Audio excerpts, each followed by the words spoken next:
In this video, we're going to briefly look at the way we can convert an alkane into an alkene.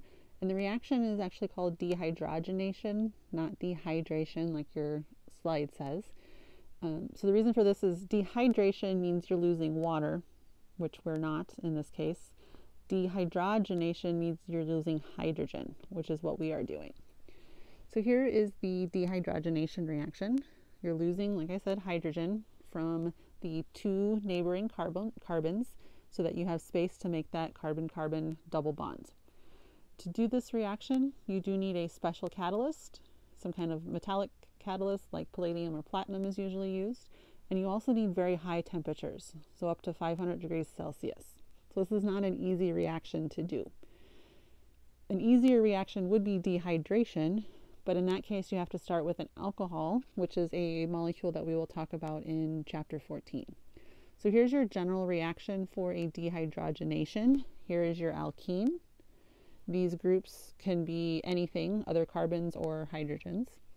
It's these two hydrogens that are shown that we're going to lose. If we pull those off, they will form H2 as a gas, hydrogen gas. And then the two carbons have space to where we can form that double bond. So this can happen anywhere in an alkane, not picky.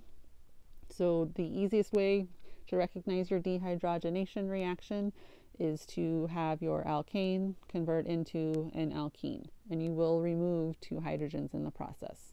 So that is dehydrogenation.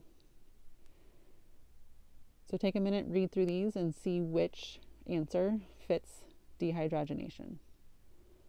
So A, formation of a carbon-carbon triple bond. That is not what we're doing. We're forming a double bond.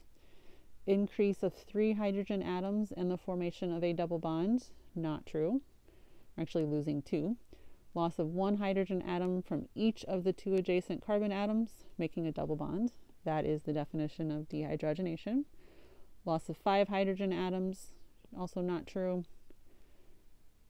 So the answer is C. Next video, we will look at a few reactions of alkenes. So dehydrogenation was making an alkene. The next video will talk about reactions of alkenes. And we are also going to keep this simple. I'm not going to ask you to predict products, but just recognize some of the reactions.